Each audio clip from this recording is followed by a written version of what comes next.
2個月內考到 IELTS 8.0分係咪真係得㗎？只要你揾到啱嘅方法就一定得。你只需要8至10個星期就可以完成埋成個課程，仲可以得到7.0分以上。第一步就係參加 PrepEdu 嘅入學測試。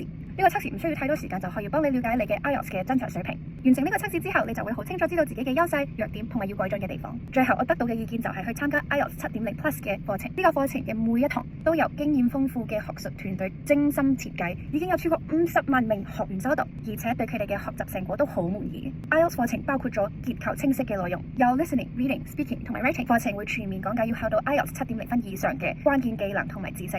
無論你已經好有經驗定係一個初學者，呢個課程都好適合你。而且呢個又唔係一個好長好無聊嘅網上課程，反而你會用簡單嘅小測試同互動練習嚟學習，再配合清楚嘅講解，咁樣就可以幫你集中精神，亦都記得快啲，記得耐啲。自學喺 listening 同埋 reading 嘅方面就比較簡單，但係 speaking 同埋 writing 就真係難好多。所以好彩有 PrepEdu 嘅 virtual speaking room 同埋 virtual writing room 啦，佢哋就好似真實嘅 IELTS 考試環境，令你可以熟悉真實嘅考試形式。真係幫到我最多嘅係，我可以根據自己嘅時間同埋目標去揀學習計劃，我就唔需要每日去煩我今日應該做啲咩呢？因為 PrepEdu 已經幫我安排好晒所有嘅學習內容，令到我有信心可以考到7.0分以上。如果你喺呢個學習嘅過程有咩問題嘅話，都可以問 Teacher AI， 一個成日都會 online 嘅 chatbot， 隨時隨地可以幫你學得更好。就對於我呢種比較內向嘅人嚟講，唔使靠人幫手，唔使麻煩其他人，自己就可以學得好好。